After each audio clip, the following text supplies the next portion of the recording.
अगर आप ये सोचते हैं कि भगवान होते हुए भी आपके जीवन में इतना दुख क्यों है, तो जरूर अंत तक सुनिए। यह आपकी सोच बदल सकती है। आप सोचते हैं कि ये सब आपके साथ ही क्यों हो रहा है, लेकिन क्या कभी आपने ये सोचा है कि शायद ये वही बीज हैं जो आपने पिछले जन्म में बोए थे।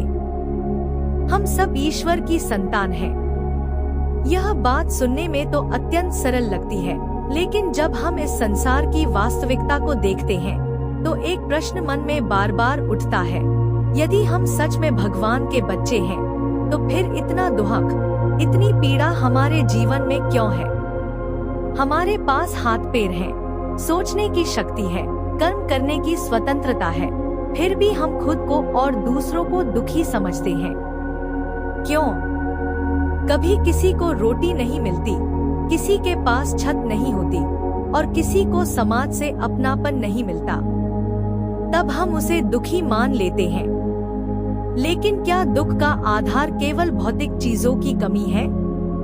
सच्चाई यह है कि हर मनुष्य के जीवन में सुख और दुख का संतुलन पूर्वजन्म के कर्मों से जुड़ा होता है।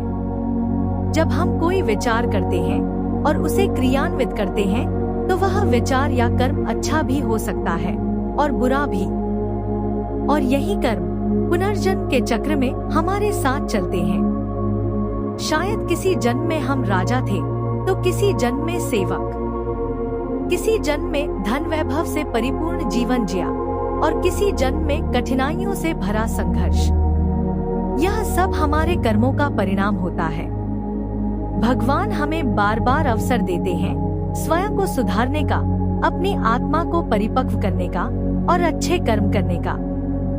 जब आप सही मार्ग पर चलने का प्रयास करते हैं, तब जीवन में आने वाला हर दुख एक अवसर बन जाता है आत्मबोध का, आत्मविकास का। जब हम अपने मन, अपनी वाणी और अपने कर्मों को संयमित करते हैं, तब हमें जीवन में शांति का अनुभव होता है। लेकिन यदि हम केवल भौतिक सफलता, दूसरों से तुलना और असंतोष में उलझे रहें, तो दुख का अनुभव अनिवार्य है। मैंने अपने अनुभव से जाना है, जब हम अपने भीतर के आत्मबल को पहचान लेते हैं, तब कठिन से कठिन परिस्थितियां भी हमें तोड़ नहीं पाती, बल्कि निखार देती हैं। यही भगवान का संकेत होता है कि मैं तेरे साथ हूँ, बस तू प्रयास करता रह। हमारे जीवन में आने वाले प्रत्येक व्यक्ति, प्रत्येक परिस्थिति और प्रत्येक संघर्ष किसी न किसी कारणवश हमारे जीवन में आते हैं, और यदि हम उन क्षणों से कुछ सीख लें, तो वही क्षण हमारे जीवन की दिशा बदल सकते हैं। पुनर्जन्म की बातें भले ही हमें दिखाई न दे, लेकिन यदि वर्तमान जीवन में भी हम सुखद या कष्टदायक अनुभव कर रहे हैं, तो निश्चित ही वह हमारे ही कर्मों का परिणाम है। आप आज जैसा जीवन जी रहे हैं, वह कल के कर्मों की झलक है, और आप जो आज करेंगे वही आपका कल बनाएगा।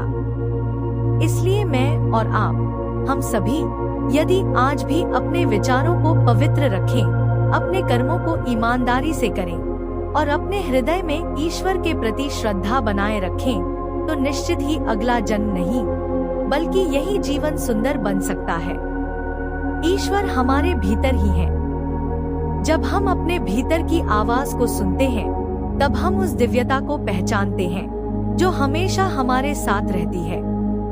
ध्यान, सेवा और सच्चे भाव से किया गया हर कार्य हमें उस अवस्था तक पहुंचाता है जिसे आत्मज्ञान कहते हैं। यदि आप अब भी सोचते हैं कि मेरे साथ ही ऐसा क्यों होता है, तो जरा ठहरिए और एक बार यह सोचिए कि क्या यह कोई संयोग है या आपके कर्मों का परिणाम।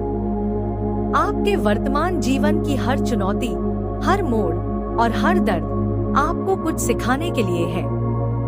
बस फर्क इतना है कि आप उसे कैसे लेते हैं, शिकायत के रूप में या अवसर के रूप में। जब हम मोह, लोभ और कामनाओं के जाल से बाहर निकलते हैं, तब सच्ची मुक्ति मिलती है। तभी भगवान हमारे पास आते हैं और हमें ऐसा आत्मिक सुख देते हैं जिसे शब्दों में नहीं कहा जा सकता। अंत में मैं बस यही कहना चाहूँगा कि भगवान हमें कभी भी दुख नहीं देना चाहते। वे हमें केवल सिखाना चाहते हैं, उठाना चाहते हैं और दिव्यता की ओर ले जाना चाहते हैं। बस हमें चाहिए थोड़ा धैर्य, थोड़ी श्रद्धा और हर परिस्थिति में ईश्वर के साथ जुड़े रहने का भाव। कर्म से बढ़कर कोई धर्म नहीं और आत्मा से बढ़कर कोई मंदिर नहीं।